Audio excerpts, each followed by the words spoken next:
I am so grateful to be here today, all the way from Brisbane, Queensland, Australia.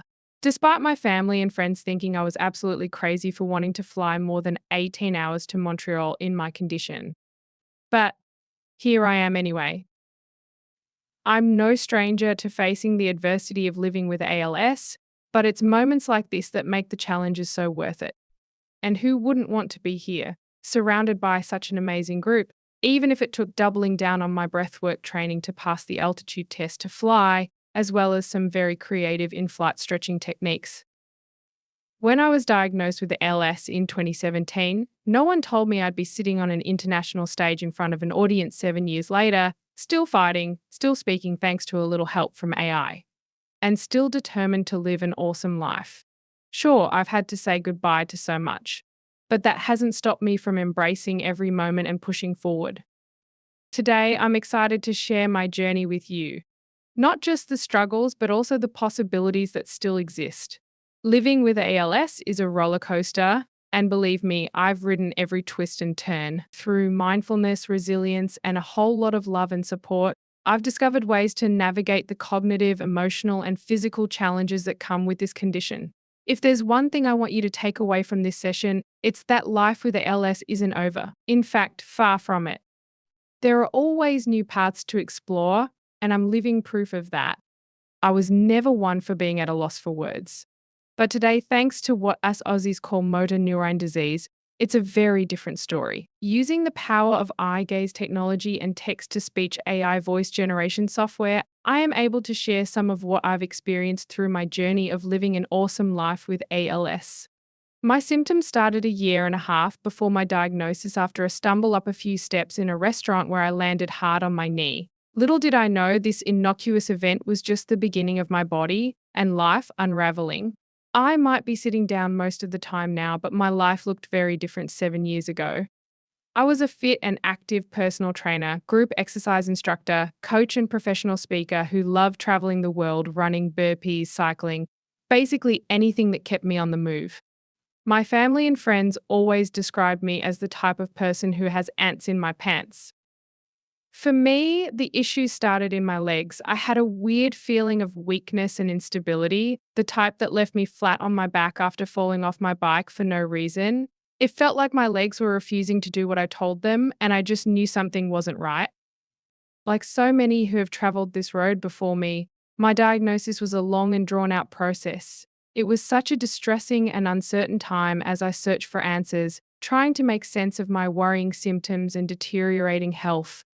It took 3 different neurologists, a variety of specialists, a number of MRIs, and a whole slew of other tests across an exhausting 18 months before finally getting the answer. To be honest, the diagnosis came with a certain feeling of relief, although ALS was the worst possible case scenario.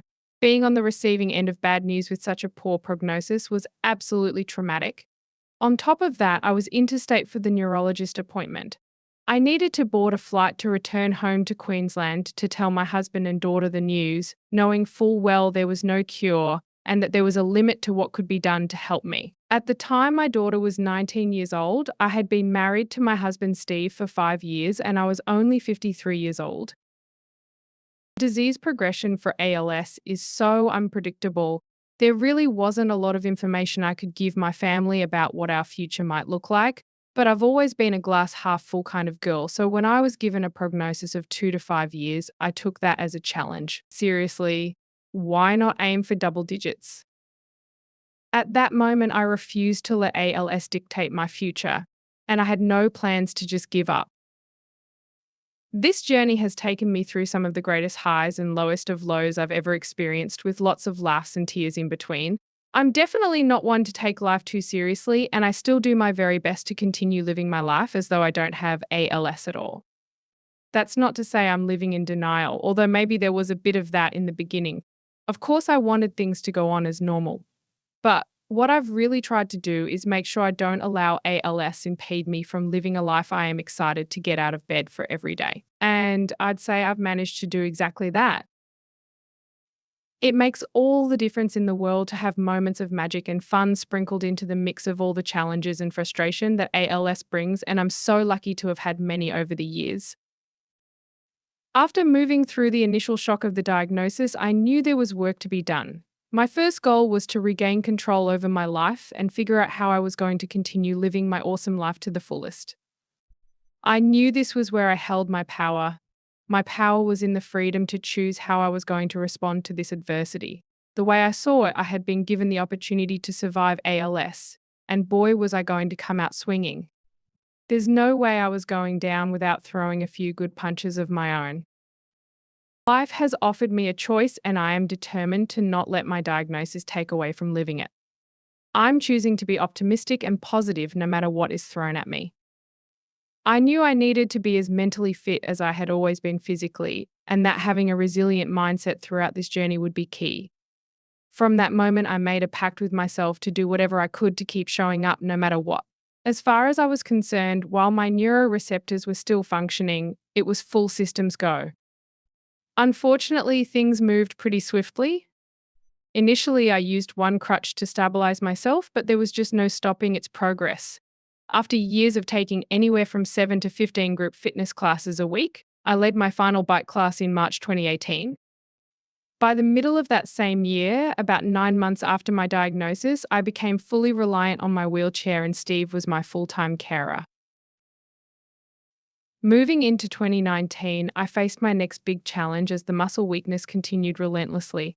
I was watching my independence slip away before my eyes as I began to lose the use of my arms. Thankfully, I was able to bring on additional support. Next to go was my voice. That was around October 2019. Never one to throw in the towel, I found a way to be heard. I started using technology which allowed me to talk using my eyes. For more than 5 years now, this is how I've communicated. I've been able to actively participate in conversations, type documents, research online, use email and messaging platforms. There is not much I can't do. Just don't let my battery run out. It has been hard to keep pace with my rapidly deteriorating body. For the past few years, I have been totally reliant on my support team to do everything for me, feeding me every meal, helping with emails, phone calls, and texts, and taking me to appointments like hair and nails. But we all know it doesn't end there. From using the bathroom, holding a utensil, getting into the car and putting your seatbelt on, standing up, sitting down, rolling over in your sleep when you're uncomfortable, even getting dressed or applying my own makeup becomes a two-person job. And boy, what hilarious mishaps can arise from that. I still laugh about some of the situations I have found myself in over this journey. Getting dressed one particularly early morning, I somehow ended up with my underwear on sideways. Yup, you heard right. Unable to warn my carers what was unfolding down below, I just had to grin and bear it. Let me tell you, spending the day in lopsided underwear is no easy feat. For me, this loss of independence has been my biggest challenge. With two carers around the clock, personal privacy is now non-existent, other than a few minutes each day on the toilet. I can't even fart in peace. I have always been fiercely independent. I am a natural leader, strong and resilient, and never really one to ask for help. But I've also needed to come to terms with the fact that life had other plans for me. There were lessons here that I was being forced to learn whether I liked it or not. Like others living with ALS, I've had to make many difficult choices along the way. And as it turns out, I've rarely taken the easy road. I've made decisions that I believe are right for me and me alone. Throughout this journey, my focus has always been on maintaining the highest level of normalcy and dignity, both of which play a vital role in my overall health and well-being. I also made the decision not to have a feeding tube inserted. Thankfully, dysphagia hasn't stopped my ability to eat yet, but it's taken a lot of hard work to maintain it. I guess this ties back to my use it or lose it mentality. Losing the ability to eat was never an option for me. And I've worked tirelessly ever since to preserve it, even managing to get my weight back up from a low of 44 kilos in 2022. This has only been possible thanks to a rigorous schedule of daily rehabilitation, including jaw exercises, speech therapy, TENS machine treatments for the vagus nerve, neck, and shoulders, along with a range of other interventions like nutrition, all which has helped me to keep going. As my weakness has progressed and my neck strength diminished, I've chosen not to use a tilt chair just yet. I realized it could offer me greater comfort, but in my mind, it would limit my ability to connect with those around me and look people directly in the eye. Right or wrong, I've worked hard to maintain an upright position. It's another goal I've set for myself, and the training and rehab needed to achieve it gives me a real sense of purpose in my day. 4 months back, my lung function was down to 26%. Determined to pass the altitude test so I could get approval to fly to Canada, I got to work on increasing deep breathing exercises in my rehab. And it worked. Not only did I pass with flying colours, but my lung function had increased 4% to sit at 30%. It's incredible to see my hard work pay off like that. But the harsh reality of living with ALS is that I would be completely immobilized if I wasn't surrounded by an incredible support team. Living with such vulnerability has been an extremely tough pill to swallow. But I am also acutely aware of, and grateful for, the privileged position I am in living in Australia with access to our National Disability Insurance Scheme NDIS and the level of support it has afforded me. So here I am in my 8th year, and I continue to see every day as an amazing accomplishment and proof that I can rise up in the face of adversity. I'm not saying being optimistic about life has been even remotely easy. I still get overwhelmed by sadness from what I see as being unfairly robbed of a future. But I've learned even with ALS, there is still so much joy to gain from life. I've been able to use this experience to bring people together through my Facebook group called Land's Health Mission. With my mission to inspire others at the forefront of my mind, I designed a wristband for friends and family to wear, adorned with a purpose to live by, to be awesome every day. When I first came up with the concept, I really had no idea how far of a reach they would have, or how they would continue to bring me so much joy all these years later. I have chosen to focus on awesomeness every day, and through these wristbands, I've been able to inspire others to do some pretty awesome things as well. What a journey my wristbands have been on. I love seeing them travel far and wide, experiencing many countries and adventures.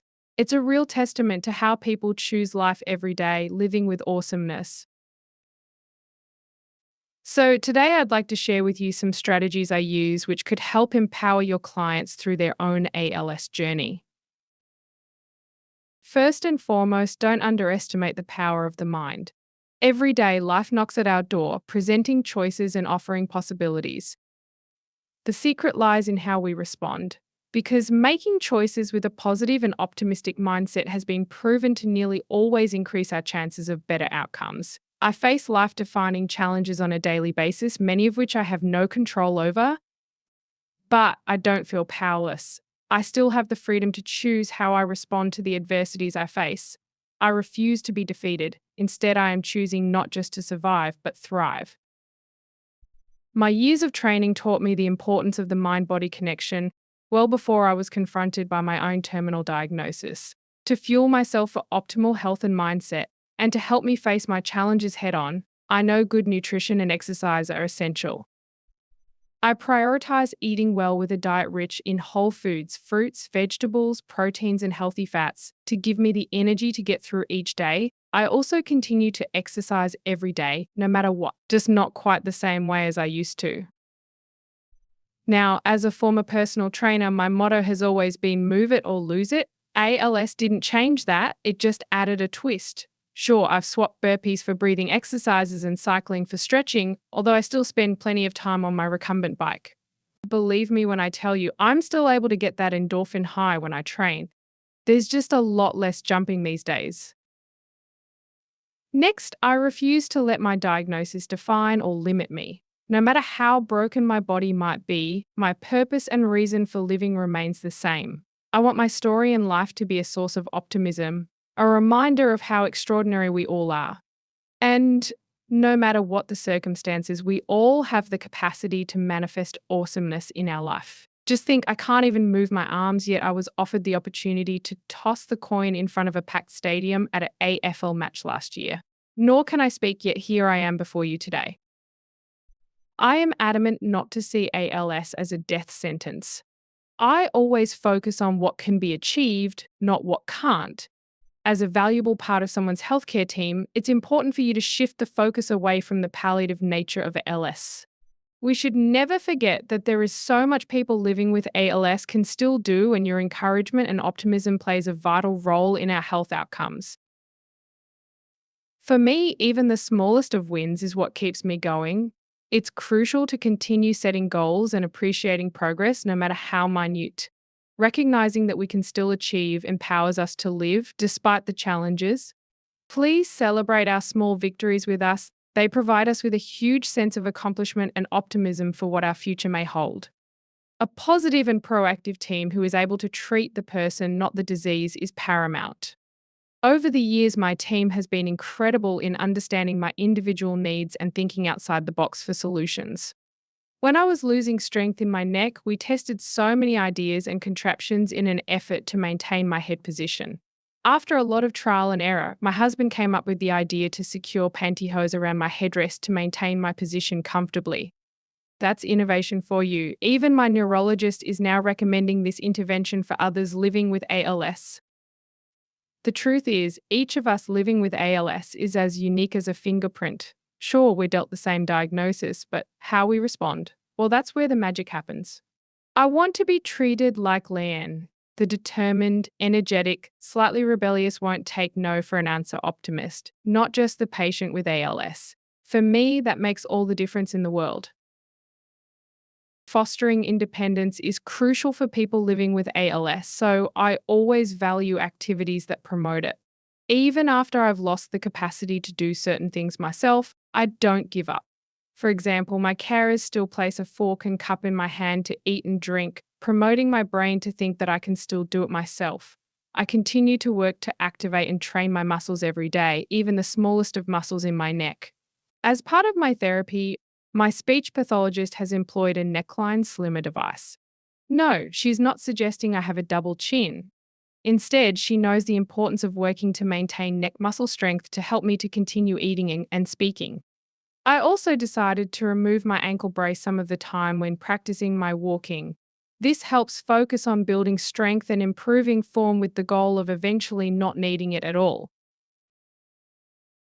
I know these wins are all thanks to my mental strength and resilience. This journey has proven to me just how strong I really am and how crucial my mindset is when tackling these obstacles. I choose to stay positive and surround myself with positive people. These goals give my life a real sense of purpose, something to strive towards and focus on even during challenging times. But I'd be lost without the unwavering support of my team. Their belief in my potential fuels my determination to keep pushing forward.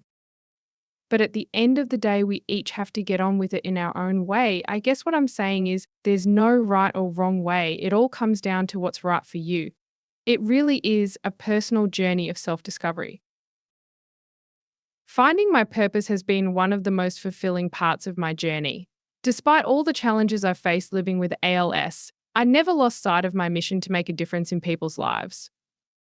Earlier this year, I achieved a lifelong dream by publishing my memoir, Finding Awesomeness Through Adversity. It's not just a reflection of my resilience, it's a result of determination to leave a lasting impact. Sharing my story in print was a huge turning point for me. I feel like I had spent so much of my time after my diagnosis living a double life. I continued living like it was business as usual and nothing had changed. At least that's what my mind was telling me. But day by day, ALS took hold of my life, and coming to terms with this was a huge challenge.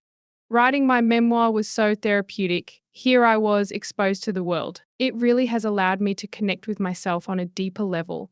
And from there, it has then allowed me to inspire others to find their own strength and potential, no matter what obstacles they face on their way. Some days, happiness can feel impossibly out of reach. As healthcare and service providers to those of us living with ALS, you play an instrumental part in patients' well-being, helping your patients to build a positive mindset, find their purpose, and maintain a meaningful life will be fundamental to your success to drive positive health outcomes. Even being able to identify little things that might make their day, like flowers on the table, a walk in nature, or calling a friend. I guarantee this will have immeasurable benefits to your patient's emotional and physical well-being. I encourage you to continue to empower your ALS patients by embracing positivity, focusing on their abilities, and celebrating every small win.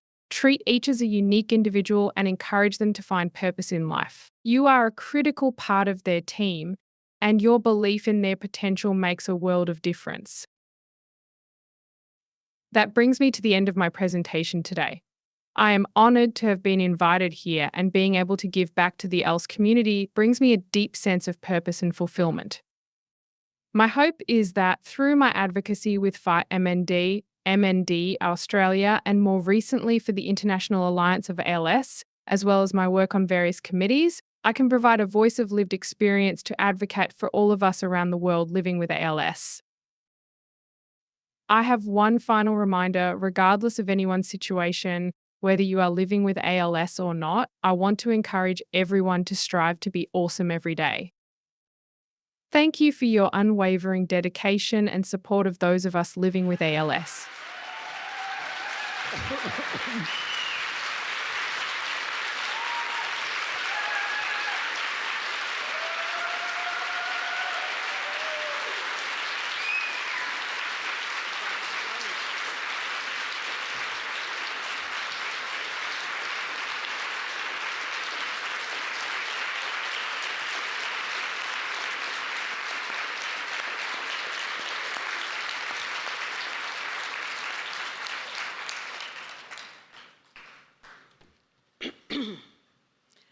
Thank you so much for that.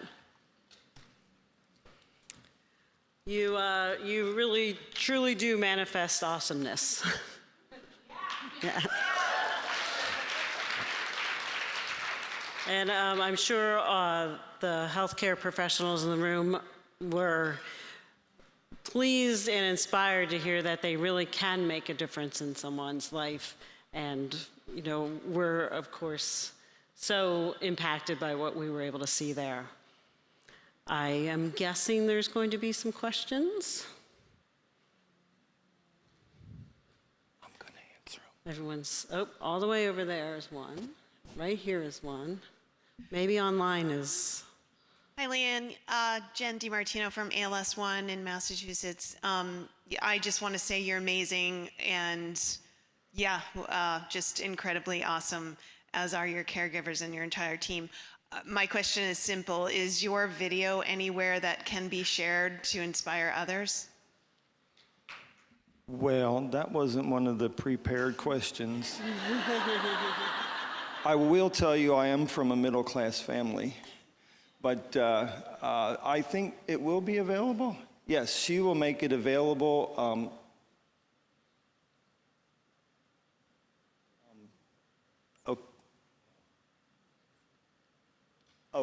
If you want that, you can come speak with Leanne afterwards. I'm sure it'll be up on one of her websites. Or the best thing to do is to join Leanne's Health Mission on Facebook, because she'll put everything up there that she does. So awesome.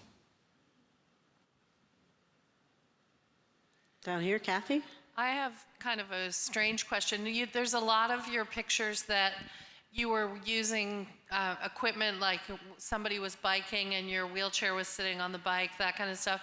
Is that stuff you guys built yourself, or is it something that's available through other communities or through your healthcare services? Strange answer coming. A lot of the things that we've done over time, we've done ourselves. We found it somewhat arduous in the beginning to go through, even though we're 100% grateful for the NDIS and what they provide. Without that, we wouldn't be here. But a lot of stuff that we've done on our own. Like that recumbent bike, we just went out and bought it. And if you notice there, she pedals backwards, which still gives it's harder to pedal backwards than it is forwards. So a lot of this stuff that we do, we've done ourselves. Her gym, the garage is turned into a gym. We go to other gyms with our support team, and yeah, they do. She directs it. I just do it.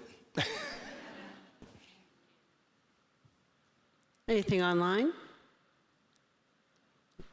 While they're getting microphone. Do you have any more of the bracelets here? Or are you out? We,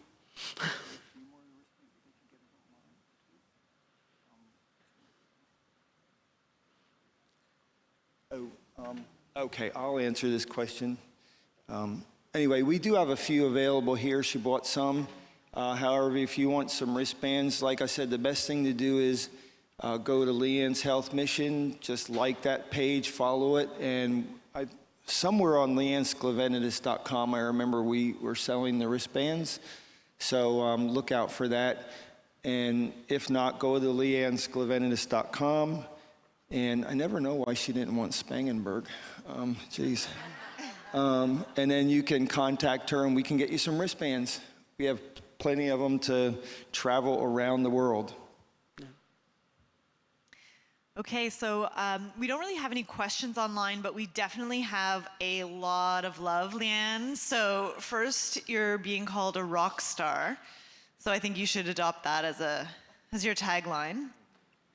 And then Marcella is saying, Leanne, it's because of incredible pals like you that we, as allied health professionals, are inspired to do what we do.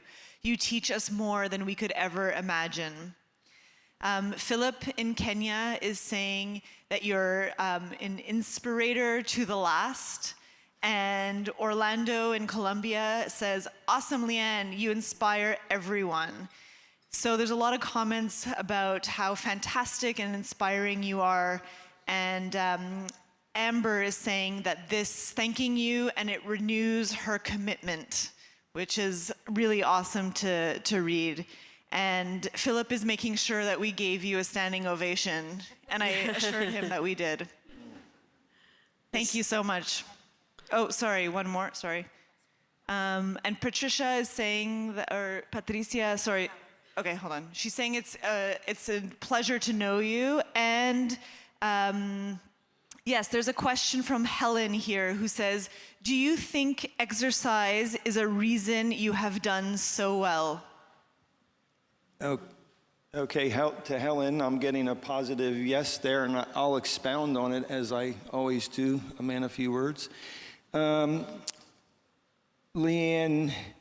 well, you know, I can't. She got me to lose 37 kilos when I first met her, so I left that all behind. So her fitness before the diagnosis was key, and that's what's it's a contributing factor to why she's still here today. But if she would have stopped, that would have been bad.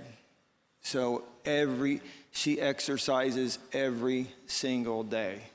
It doesn't matter. We're traveling. We set up I didn't set up. She set up a room in the Sheraton with a massage bed, and she's brought our wonderful friend, her wonderful long-term friend, Di, with us to do stretches and exercises. And the care team that we have with us is second to none.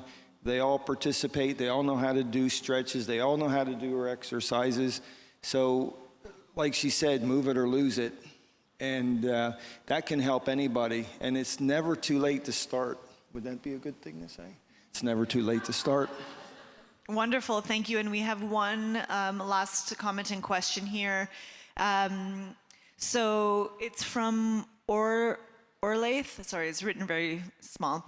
Thanks for sharing your story. You are amazing, Leanne, and obviously supported by a great team. What gives your carers strength 7 years into this journey?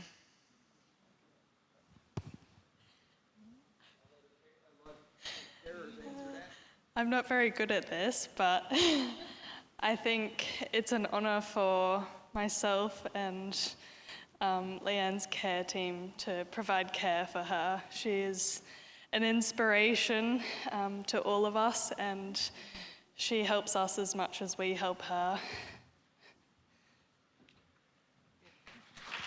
Absolutely, and it's Leanne is good at creating an environment where people can thrive. They can be themselves. They can have fun. We have fun. We laugh. We do all kind of weird stuff. And it's all on her. She creates the environment. I just dance along somehow.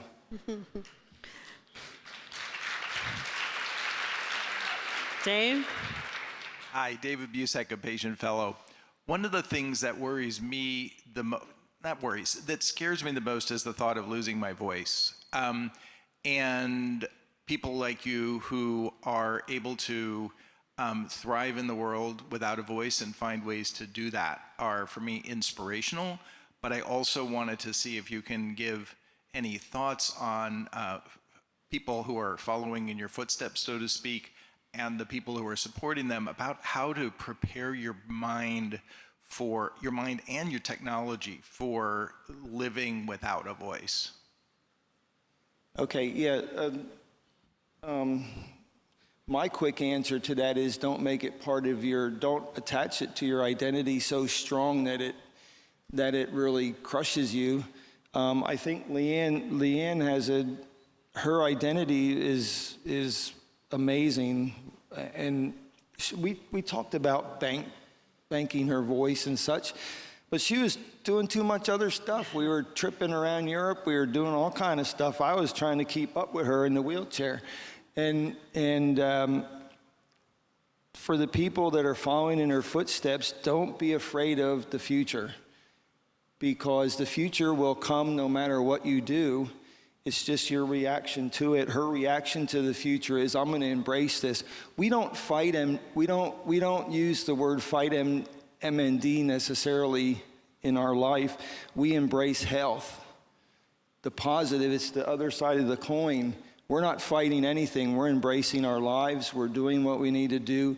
Don't fear the future. Live in the present. And on that, I think we're going to have to end this. I know we'd love to have you guys stay up here and keep talking. He has to say one more thing. I do, because you don't understand.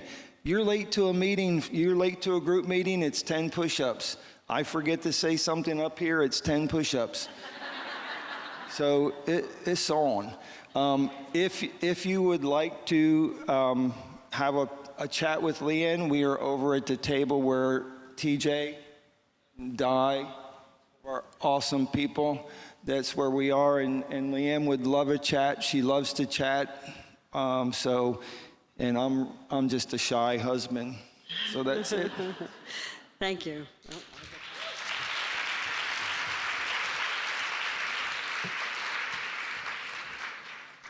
And I do believe that the people online were giving you a standing ovation as well. We'll take a few minutes to safely get down the ramp. We're just going to take a run up.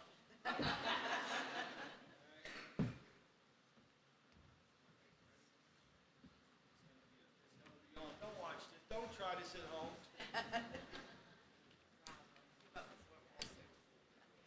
Okay, you ready? What?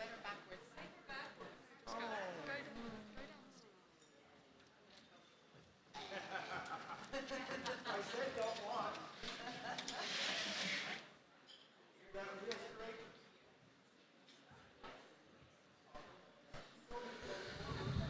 Test my, I think I'm in atrial fibrillation now.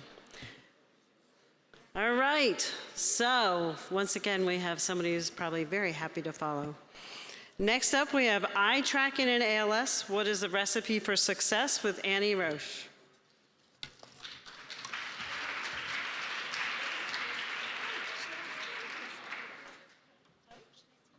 You can stand it either, because I'm flexible, whichever one you want.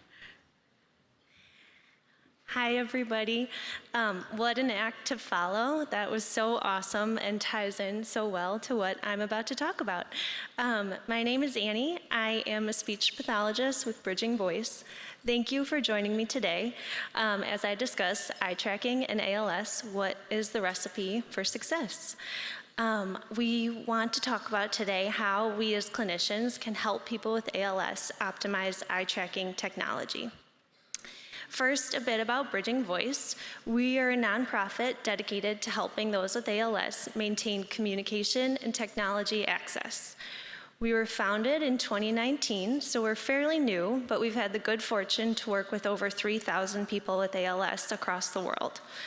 We've been able to have such a wide reach because we provide all of our services remote, and we also provide all of our services completely free of charge. There's no limit on the amount of support that we can provide. We work with our clients to educate them on their options related to technology and access, identify their goals, assess their needs, train clients and caregivers on various tools, and we create custom solutions to keep clients communicating and connected. We also host free webinars, provide support to practitioners, and have started a weekly office hours, which has been very fun there. So a quick map of our global reach. While we are primarily focused in the US, for our international audience, I wanted to highlight that we have clients in 6 of the 7 continents, totaling 23 countries. And here's our map of our US reach. We're just missing North Dakota. So if anyone here knows anyone in North Dakota or Antarctica, please send them our way. All right, so we wanted to ask this question, right? Because we know across our client database and for people with ALS across the world, we know the ability to communicate directly impacts safety and quality of life. And given that many, many people with ALS end up needing AAC, and specifically eye tracking, we wanted to ask how successful can people with ALS be with eye tracking? And more importantly, what factors can influence this success? The hope in answering these questions is that we can give people with ALS the best chance at maintaining their communication, connection, and staying engaged with what's important to them. So in this study, we looked back at 345 clients who had been referred to Bridging Voice. They were assessed by our team and determined to need a speech-generating device with eye tracking. We then grouped this 345 into successful users, unsuccessful users, and non-users. So successful users, of the 345, these were people who received an eye tracker and ongoing care from Bridging Voice staff. These users, at the very least, could type for communication or use a phrase-based layout to communicate.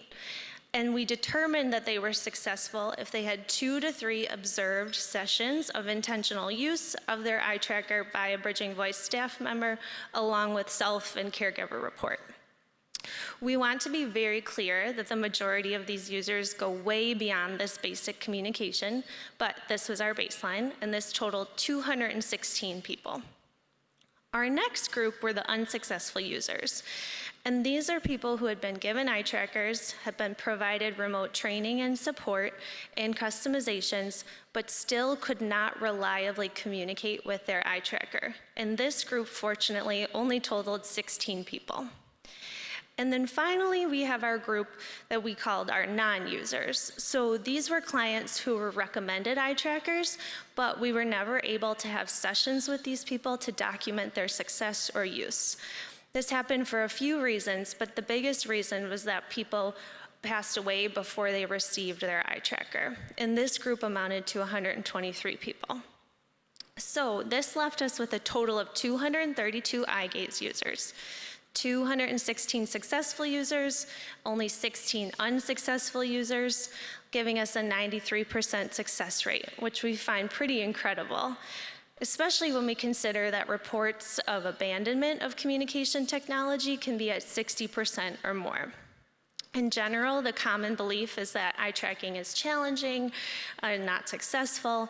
However, we know that this is not the case, and we're seeing a really high success rate across a very diverse population. So we wanted to explore what are the factors that influence this. All right, so first let's look at failure. What causes people to fail? We were able to look through all of our clinical notes with these patients, and we found that they often faced multiple barriers. Most of these clients were very critically ill, and their medical needs tended to dominate their time and energy. Often we found that they had very poor caregiver support, and reduced motivation to really engage and communicate. We also did note that some had significant eye health issues like cataracts and ptosis, and some eye tracking that we think is related, some eye tracking issues we think related to high doses of medications. These issues often limited participation, and I think that the really important part of understanding this is that we can identify these as potential risk factors and hopefully avoid this in the future through earlier engagement with technology. And we also wanted to know, of these groups, do any common population characteristics influence success or failure? So we looked at demographic data of age, gender, education, computer experience, glasses, ventilation use between successful and unsuccessful users, and we found no positive correlation. So these common characteristics do not predict success or failure. We have clients in their 80s and 90s eye tracking away on Facebook, and it's awesome there. So we know that people can be successful. What leads them to that success? After reviewing our 216 successful users and hundreds of service notes, we feel that the recipe for success is education, training, unlimited support, and specialized customizations. We, as clinicians, must provide comprehensive education to people with ALS and their care teams on the power and the possibilities of speech-generating devices and eye trackers. This education helps clients to identify their priorities and goals so that we can really focus on the aspects of the tech that are most meaningful and useful for the user. Once this is identified, we need all hands on deck for training, right? Of course, we need to train the user, but we have to include their support team so that they can successfully get the tech in front of the client and help them troubleshoot when needed. We think remote support is especially invaluable. Working with clients with this technology in their primary environment that they're using it allows us to do the best setup that we can, and eliminating that burden of travel is huge for ongoing participation in training sessions. Our last ingredient is specialized customizations. These are high-level, advanced programs that are not standard within the communication softwares. And support and customization are two factors we have a lot of data on, so I want to look at that. So this is our slide about support here, and we looked back at the amount of time that our eye tracking clients received with Bridging Voice staff. So on average, our successful users received almost 11 hours of live support across 10 sessions. Our unsuccessful users received only 1/3 of this number for time and length of sessions. So the discrepancy here is not because we stopped offering care or we didn't try to engage patients, but rather these people were only able to participate in a few sessions because of the late stage that they received the device and or poor caregiver involvement to help facilitate. Successful users also received their 11 hours of care over the course of weeks and months. And we think this is real, and even years in some cases. And we feel that this is really important for people to understand. Being able to provide this support over time allows the users and caregivers to actually engage with the technology, and us providing that skilled intervention along the way ensures continued use across disease progression and as eye gaze and skills grow and interests grow, right? So we can make sure that the technology stays useful for them. A quick story, I had a client in this cohort that I evaluated, and she was recommended, she received a Tobii Dynavox i13. She was doing fabulous with it, communicating, texting, playing Candy Crush, all the things. But then after a few months, she started to really struggle in the evenings. And we figured out that she was starting to suffer from dry eye. So we worked together and with her eye doctor to figure out an eye drop regimen, but we also gave her one of these specialized keyboards for use at night, so that even though her calibration degraded and her accuracy degraded at night, she could still type to communicate and tell people what she needed. Fortunately, she doesn't need that anymore. The dry eye has resolved, but had she not had a team to go to for this care, months into her use, who knows if she would have been able to continue using it. Customization is so essential for success. Of course, every user gets basic customizations, right? Like layout, calibration, all that good stuff. All of our clients need this. But when we looked back at our successful eye gaze users, we saw that 28% required these advanced customizations. And again, these are customizations built by our computer programmers in direct response to eye tracking issues that people with ALS were encountering. So these include translation programs and bespoke layouts to improve accuracy and solutions for internet and phone control. These advanced changes are often what make use of the eye tracker efficient and effective, and without them, communication would be highly limited.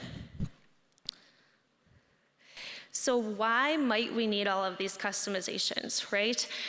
There are many factors that can influence how well an eye tracker responds to a user. So for example, we've seen many cases where cataracts, a history of LASIX and dry eye diminish the accuracy of eye tracking, and also some medications that people with ALS use sometimes affects eye movement. So here we have pictured 2 calibrations where you can see that the accuracy of the calibration is negatively impacted. In these clients, it was due to baclofen use. There are also issues with language, right? Not all languages are represented in the communication softwares that are available. We've also found that these customizations can help those with cognitive changes access technology as well. What we really want to impress upon you is that these factors should not stop someone from accessing a device. It just may require more than what you find in the standard software package. And so let me show you some examples of this. Of the non-standard layouts here. So we have dozens of incredible customizations. They're all completely free. They're on our website. We share them all the time. But since we're an international audience, I wanted to highlight those that we have related to language. So on the left here, you'll see a Korean keyboard that copies the characters and sends them to Notepad in Windows, and then uses the Windows language pack to speak out in Korean. On the right, you'll see that this is a combination where we have a keyboard in Arabic in a large 2-step format, so for someone whose eye tracking had been negatively impacted. So the targets were very large, but also we were able to build in a delay because this client required a very short dwell time. So she had a 0.3 second dwell. She would click, the eye tracker would pause, which would then allow her eyes to traverse the screen and select her next target without a bunch of accidental activations. So these customizations are game changers here. And then next, I want to show a quick video of our translation software.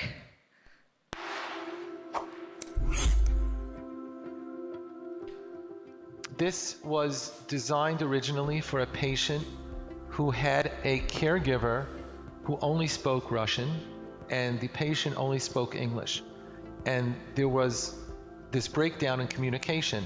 So we designed for him a Tobii board using a helper program where he can type whatever he wants. Hello, please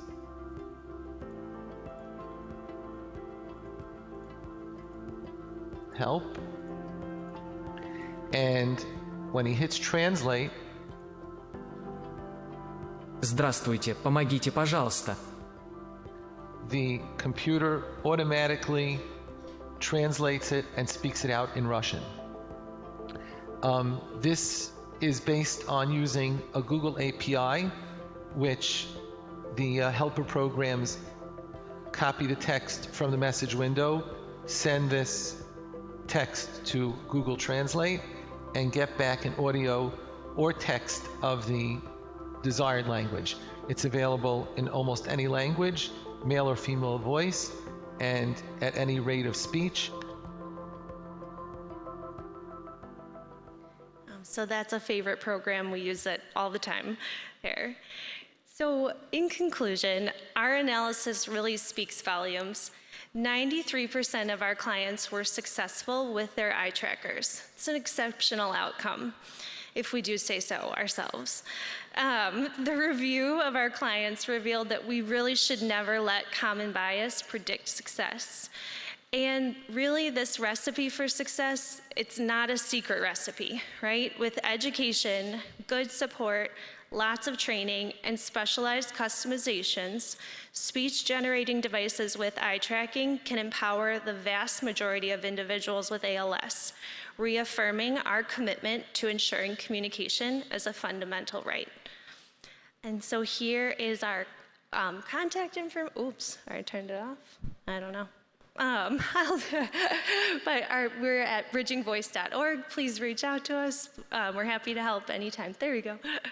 There. So thank you all. Thank you. That was really great. I know we work with you at our clinic. We have clients that have worked with you, so we, of course, think that they're really terrific. I also thought as I was watching this, I love the customization of that with the changing in the language. And I also love the fact that you were able to change the keyboard when there was a change in function later in the day. Like that is we see that so often, so I thought that was really key. Yes. Of course, I might have some questions, but we'll see if the audience does first. Oh, Sarah? Hi, I'm Sarah. I'm an OT from Australia. I've actually spoken to your boss online a few times. We have like good little chats. I just wanted to say great presentation. It was actually really validating for me that, because we're so far away from you guys and everyone, but actually what we're doing and what our instincts are about eye tracking is what you found in your research, so that was brilliant. Awesome. The only thing I would want to know is with your translation service, which I've seen on the Tobii Dynavox Facebook page when Natchem posts it, is it available for us to have help with that in Australia? Because we literally last week had this kind of scenario where there was a gentleman who was from Vietnam and he didn't really read English, but he could type in Vietnamese, but he wanted to speak to people in English. And we were like trying to get the Vietnamese voice to like go into Google Translate and another phone, and I was just going around in circles. And I was like, that's what we need. Yes, we are absolutely happy to share. And we, even though we are based in the US, we're happy to support anyone, anywhere. We just, unfortunately, are not a bilingual staff. So as long as we have someone who can help with translation and everything, then we are set. So yes, please reach out. We're happy to help. There's a question here. Yes. Hi, Annie. I'm Kim. I've talked to you a couple times already. You are full of a wealth of knowledge. I love all the eye pathology that you put on there, and eyelid droop. That's always difficult.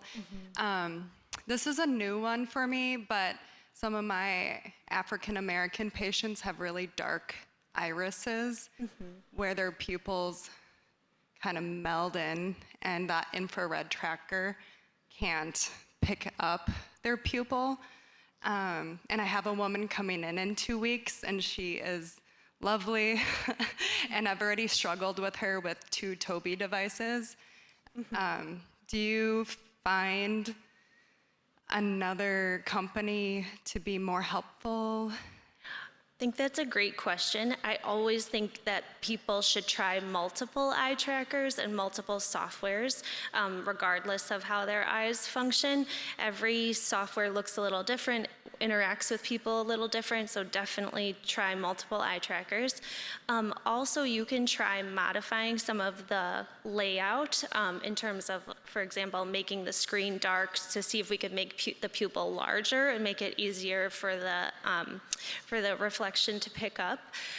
Also, some of these customized layouts that I was speaking about that improve accuracy can be really helpful because you don't need a perfect calibration to be a good typer. So there's lots of settings that we can change, lots of boards that we can give you to trial. So we're happy to assist in cases like that as well. And we want clinicians to have these tools in their pocket to use. Great. And then one follow-up. Sure. Do you prefer meeting with the SLP prior to the consultation with the patient to download some of those things ahead of time, or do you work in real time with like new evaluations? We're happy to do both. We use a program called TeamViewer to remote into the Windows-based devices, and we're able to modify and change things really quickly for clients. Okay, I love you guys. All right, we're going to take the online question, and then we're going to bribed her. move on. Hi, we actually have 2 questions if we can get through them. So Pamela says, amazing work. What are some of the most frequently asked questions you get during weekly office hours? Our office hours crew is awesome. They are like the best eye gaze users. And a lot of times we have questions around really high level tech access, like how do I get my iPhone to be controlled on my Windows device, or how do I integrate different voices? So there's really a wide variety of topics, but it's really, really useful for anybody to join into. Great, thank you. And lastly, we have a question from Karen, who says that she loves the translation component. Is it possible to have multiple translations in the same program so that the person living with ALS can communicate in one language to family, yet in another language to a caregiver who speaks another language? Yes, it is. Mm-hmm. Amazing. Thank you so much. That's what I was thinking of, being here in Montreal with the French and the English. Yes, I need it for myself. Thank you so much.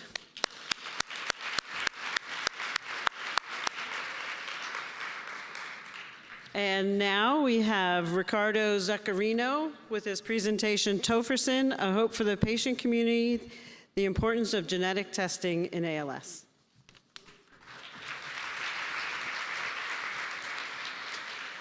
Hello, everyone. I'm really happy to be here, and I thank the organization for inviting me and give me the opportunity to share with all of you our experience in Italy about the management of Tofersen and the challenges we have in our country. And I start with the role of the Italian ALS Association that is working just for be the connection from clinician and patients, and for giving for all patients and their families all information and the possibilities they could have access to this therapy. But what we are talking about, SOD1, you know, is a little part of the genetic cause in ALS, and the disease mechanism in genetic we have 2 main problems. Or when there is a mutation in a gene, you have a loss of function, or you have a gain of function. In this case, we have a gain of function. What does it mean? That the protein start to work in a wrong way, and Tofersen has the goal to reduce the synthesis of this protein, and in this way people start or would be starting to stabilize his clinics, or maybe improve his functions. In Italy, we have estimated that we have almost 120 people with this mutation, and the most part of them have access to this therapy, and almost enough of these patients we are managing in our unit. The name is Nemo Center. Do you remember of course, the movie from Disney about the little Nemo? And we just catch up this idea because of the little wing dystrophic, and this is the symbol of our center, but also it means neuromuscular omnicenter. And this is a really good network also for families and patients, and we are, I think, doing a very good job. But what the Italian ALS Association did, it just spread out and sent out an email with a survey just for understanding how the patients are, they are feeling about the successful of this treatment, or if they have challenges in getting access to this type of therapy. And what the results is not very good, because anyway we have a lot of region in our country that have challenges in getting the access on this treatment. Maybe there are some reasons we have thought about, and maybe I want also to highlight to you that in Italy, genetic testing is free of charge for patients. So maybe one problem for getting the genetic test is maybe due to genetic test is done just in few centers in Italy. So maybe we have to do more just for increase the number of the possibility to people to have access to this testing, because without test you can't also have the access to the treatment. So just for talking more with the government and stress how much is important and how much this is the impact of this new treatment with to our community. We have published recently a paper, and in which we described our experience in management for almost 2 years of a number of people, I think almost 20. And what our findings are really promising. And I think this is the real good part of our job. We found that there is a reduction in CSF and the serum of the NFL concentrations, and this is strongly suggests that tofersen could affect the progression of disease. And this is a really big point for everyone.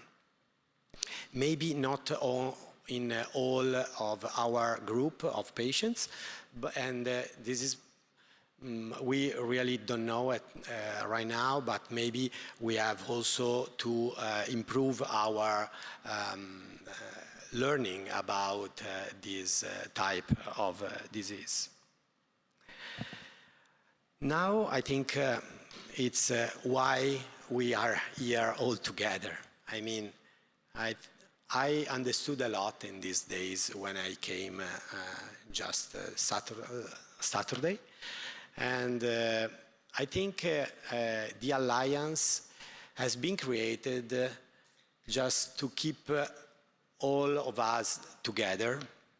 And especially, I think, just for making people and their family don't feel alone, but with a hope.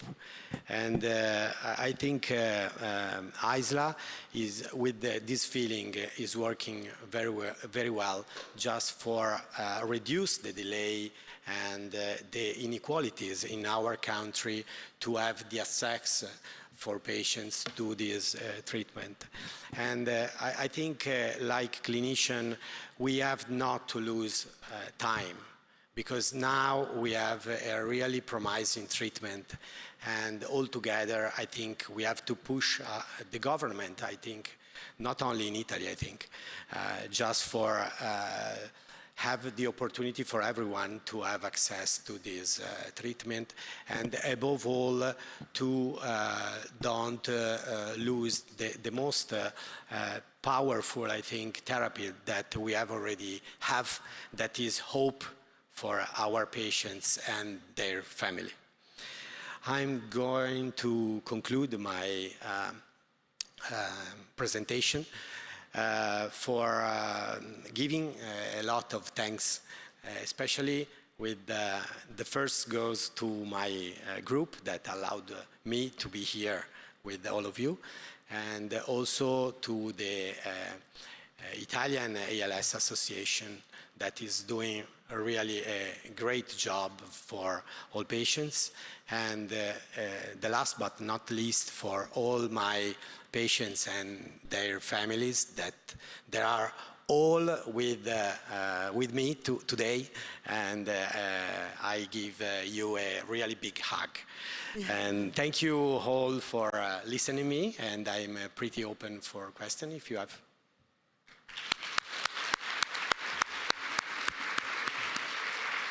Thank you so much, Ricardo. Are there any questions from the audience or from online to start? I hear a hi. Marcella? She broke it.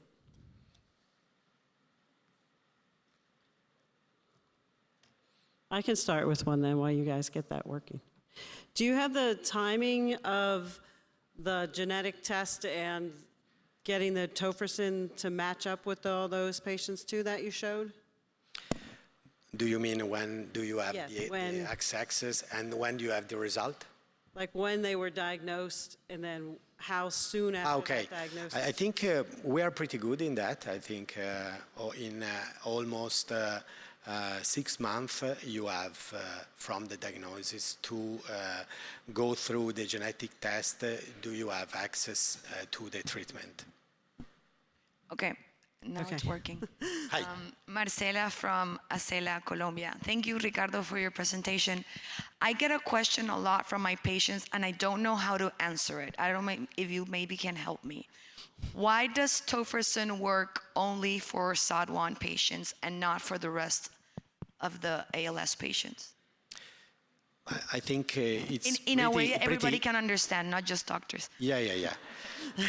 I think it's pretty easy on one hand, and it's difficult because sometimes for our doctors, I think there is a problem of communication as well. I think SOD1, if you don't have any mutation, it works. So if you don't have any mutation, and so if you are SOD1 negative, it means that everything is fine. So I don't know if you catch my answer. Do you understand me? No. You need a microphone so the online people can hear. This is a problem. I'm one of these pesky genetic carrying families. So what he's saying is if the SOD1 in your body is working, they can't give you a treatment to make it work better. So if you have any other kind of ALS, this treatment is not going to help because it only fixes your SOD1 problem. Thank you. It's why we are working in a multidisciplinary way, because there is. Thank you very much. Are you I'm sorry, I should look if there's other questions. Nope, no questions. Are you looking at function as well? Function, strength? Okay. Do you mean after the treatment? Okay. Again, this is I'm a PMR. I didn't have a good presentation of myself, but I think this is a key point also for physiotherapists and all the rehabilitation healthcare system, because even though we have a therapy, it's not enough. You have, and Leanne, it's a perfect example, I think. If you just give the patients the therapy, you have started to really care the patients. But you have also to introduce all the rehabilitation stuff the patients need. And what we have found that it helps a lot. It helps to increase function, and maybe I think the real goal after this type of therapies is just stabilize the clinic. So I think this is a really good point to increase, I think. Thank you. Are there any other questions? Anything online? Everyone just wants to have a break? Is that it? All right, then we can say thank you very much. Thank you. All right, we will now take a short break. Please feel free to stretch your legs, get a drink, a snack, chat with your colleagues in person, online, connect with everyone, and meet back here at 3:50.